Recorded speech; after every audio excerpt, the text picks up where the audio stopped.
Okay, so this is the second of 5 videos provided for the resident engineer to assist with their duties in administering projects that have smoothest incentive and disincentive specifications. And these apply, this applies to both HMA and concrete pavements.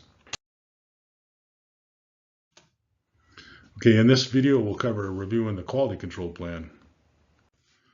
Okay, the primary purpose for the smoothest quality control plan is to ensure we get profiles that look like this example. They all line up with each other. We can see their beginning positions start at the same station.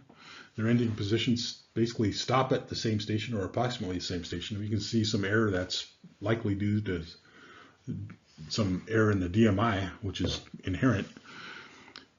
And we can also look at these profiles and see that they all have the same, every profile, all 4 profiles appear to have the same leave outs. So that's a good sign. So when we export the data out into a tabular format, our payment adjustment spreadsheet is likely going to indicate that these profiles line up within the specified tolerance.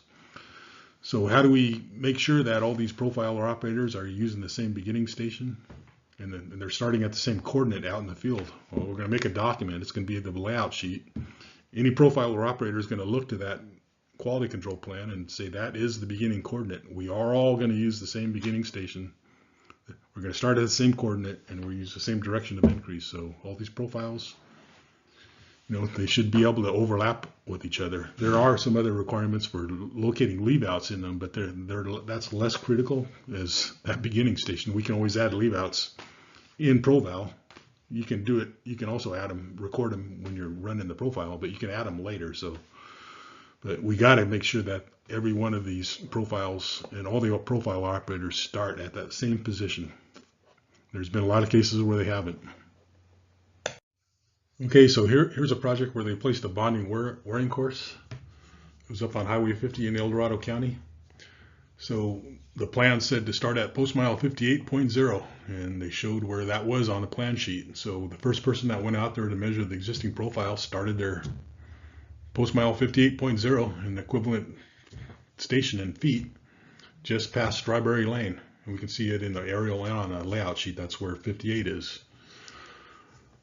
Later, when they came out to do the paving, somebody put the paint mark down on the ground, and they put it down on the ground 260 feet to the west. It's further down the picture. You can kind of see where there's a change in shade of the pavement.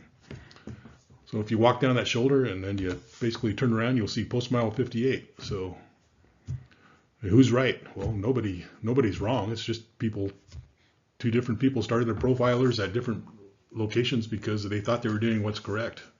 So if we had a quality control plan that said the beginning point for this profile is at XY coordinate, and it's painted out on the ground, there's coordinates in there, the likelihood that we're not going to be starting at the same position decreases. So anyways, the point is that here's an example where everybody's right, everybody's wrong, whatever. It's just we didn't get profiles to line up with each other.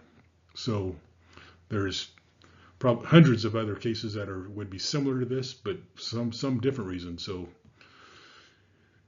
for these incentives and disincentives to work, we're going to rely on that all these profiles line up with each other. So the first step is making sure every profile starts at that same position. So this quality control plan says we're going to identify that position with a coordinate. We're going to take pictures of it. We're going to mark the location down on the pavement. We're going to do a lot of different things to get every inertial profiler operator that comes out here at different times to make sure they're starting at the same position, at the same stationing, and using the same increase or decrease in their stationing, so that when we get all these profiles, they'll have the same starting point when we view them in ProVal. So the purpose of this slide is to convey the requirement that the semi-permanent reference points be also marked in the field as semi-permanent reference points.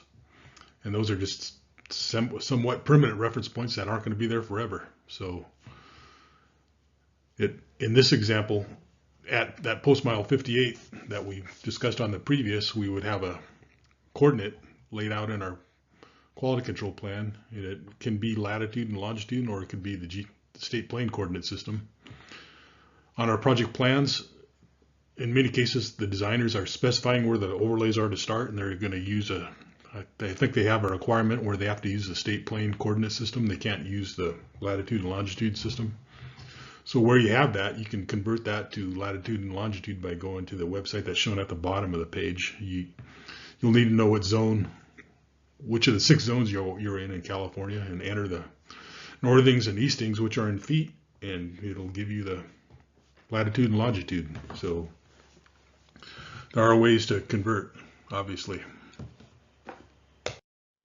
Okay, so this is the beginning of the checklist for the quality control plan. We talked in general about why we require it. So these are all items out of our specifications. We've got the contacts, names, and phone numbers for those responsible for monitoring smoothness, so that we can get a hold of each other easily when we need to. Items 2, 3, and 4, the inertial profiler certifications, operator certifications, and the manufacturer's instructions for test procedures and verification. Those were already required in our specs before we had the incentive disincentive. Now we're just requiring them in a 2C plan. Item 5, schedule the methods and timings used for monitoring and or testing ride quality throughout the placement process. So we like to use an example that's simple, where we have a 2-lane highway, 1 lane in each direction, and it's 5 miles, it's 1 route, it's in 1 county. And we can basically run a profiler through the whole thing and not really have a lot of issues. Well, we have a lot of locations where we have connector ramps coming on and off and trying to name what route it's on. And there's other locations where, one route will run across the county line, or maybe it's basically just the job so long that if you ran your profiler over it with the DMI with an allowable error of 1 foot every 528 feet, which is not usually that much, but you're going to have quite a bit of error. So the longer your profile run is, you may have some errors that you might want to break up your profiles into 2 parts or 3 parts. So if you're going to do that, we want for you to define that in your quality control plan. So if I have a 30-mile long job that I feel like, man, there's no way I'll be able to run a profiler through there and not be within 50 feet each time I run the thing. Maybe I'll break it up into 3 10-mile runs or 4 7.5-mile runs or whatever. So anyways, if you're going to do that, we want you to prescribe that in the quality control plan. Okay, item 6 is the layout plan. It's a map for the project that ensures all the profiler operators use the same station. We talked about that a lot already. That was on the first 2 slides of this presentation. You want to make sure the begin and end semi-permanent reference points are established per the plans. And then they label the begin and end positions of these semi-permanent reference points for each profile in the field. So there's examples. Begin northbound 1, station 861 plus 69.6. INC, that means increase. That means the stationing is increasing. If we'd get to the end, we'd have the same naming designation, just a different station. We turn around and we measure the southbound direction. We'd have it would say begin, not end, because now we're driving southbound. We'd have the station and we'd put a DEC for the station's decreasing. So if somebody is going to be measuring that southbound lane and they see this is the begin of southbound 1 and it says DEC, I know I have to put that station in there. And as I drive south, my stationing has to decrease. So another thing worth noting is often you'll see stationing in ProVal and you'll see negative values. Well, when they do decreasing stationing in a profiler, when they convert it from the profiler software to the PPF file that has to be viewable by ProVal, ProVal requires these profiles to go from left to right when you're viewing them. So when you have decreasing stationing, the only way you can do that is display them as negative stationing. So that's why you end up with some negative stationing on some of these profiles. A KMZ file, and that's just an electronic file that has the coordinate information in there. It can be opened up with a lot of software. Google Earth is one of the primary ones I would be using. A listing of all the GPS coordinates for all the known leave-outs. So we're asking for all the leave-outs for all the bridges and all the known leave-outs to be listed. So there are occasions where you'll drive through a project and there's a manhole here and there's a manhole there. That might be a leave-out. I mean, we're not looking for those type of leave-outs to be in this GPS listing. We can add those. You can add them, but you can also add them to the ProVal project later. So anyways, if we have this list of GPS coordinates, we can enter that information into some of the new software updates most of our profilers have before we begin driving through the project, and that I'm told that will keep you from having to set a cone with a reflector or hit a hotkey as you're driving down the road. So there are methods to take all that information, enter it, and then drive through it, and it'll mark where those locations are. Item 9, color photographs clearly displaying the label used to define the semi-permanent reference point. Again, this is just, hey, we want you putting that mark on the ground so anybody that comes out there sees it. That color photograph is proof that you did it, and that it's also going to help us, or whoever is going to be coming up to the job, find that location if that marking gets paved over and nobody transferred the markings. So that's the purpose for that. So that's enough on this quality control plan. We'll move on to the next subject.